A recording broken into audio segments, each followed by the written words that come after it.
Hi there, my name is Dimitris Charalambidis, and in this video, which is actually the third video from my video series dedicated on 6.2 of AP statistics, titled as Confidence Intervals for Population Proportion, on this specific video, I will talk about proper interpretation of confidence intervals. I will quickly begin with the definition.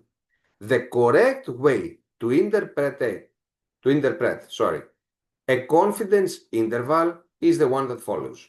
We are 90%, 95%, 97%, depends on the given confidence level.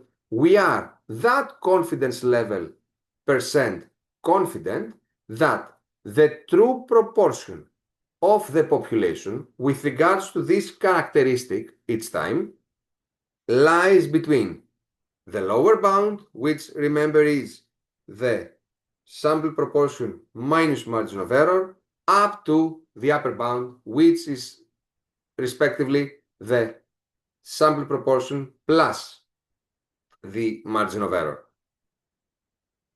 So, in more simple words, what this means is that if we are to repeat this study, this survey 100 times, we would be that percent confident. So we would expect, if we use a confidence level of 95%, we would expect 95 times that the calculated confidence interval, the one we would be finding each time, would contain the true population proportion.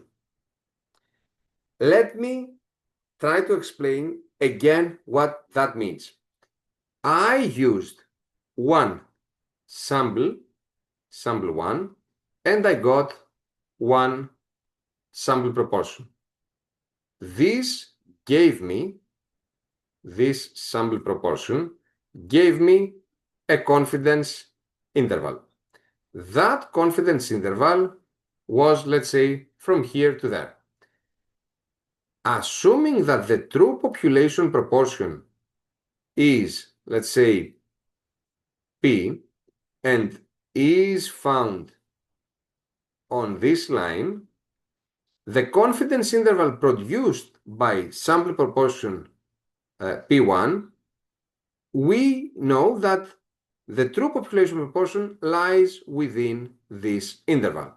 Then, from a second sample, I got a second sample proportion. This new sample proportion gave me a different confidence interval. But look, again, the true population proportion, which is the vertical red line, is within this interval. I got a third sample, which gave me a third sample proportion. And this time I got a different confidence interval. But yet again, the true population proportion lies within this interval. 95% confidence level means that if I select 100 samples and repeat this process, I expect that in 95 cases, the corresponding confidence intervals found will include the true population proportion. Let me say it one more time. Each time I get to pick one sample, I get to have a sample proportion. So if I get 10 different samples, I expect to have normally 10 different sample proportions. Based on each one of these sample proportions, I can create, we saw how to on the previous video, I can create a different confidence interval. Each one of these confidence intervals might or not include the true population proportion. Remember that the true population proportion is a fixed number. It doesn't vary, it's something constant. So each one of these confidence intervals might or might not contain that true population proportion value. When we refer to a 90% confidence interval, we mean that if I do this process 100 times, I expect that in 90 of them, my confidence intervals taken from these 100 from different samples will actually include the true population proportion.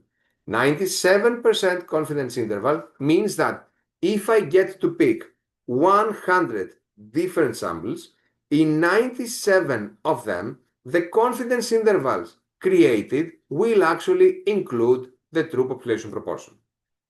Now, we said what's the best way to interpret it. Now, let's see what's wrong way to interpret it. First of all, there is 95% probability that the true proportion is in this interval. No, that's entirely wrong. Remember that the true population proportion is fixed. It's not random. Another one might say that 95% of the sample proportion, or we are always talking about confidence, 95% confidence level, 95% of the sample proportions fall in this interval. No, remember, this is not about the population proportion. It's about this is about the population proportion. It's not about the statistics, the sample proportions each time. And finally, 95% of the data values fall in this interval. No, again, this confidence interval is about the proportion.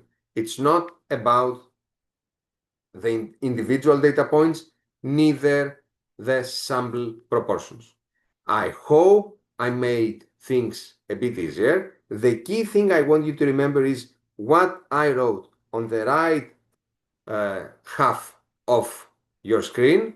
If you face any difficulties, I would suggest that you give it a second watch or a third, or if you're not feeling shy, and you shouldn't be, send me your question in the comment section below that video. As always, if you need the entire theory from Unit 6.2, which includes these things we keep saying on videos and more, you can find the link to get it in the description. If you liked it, don't forget to like and subscribe. As always, thank you for watching.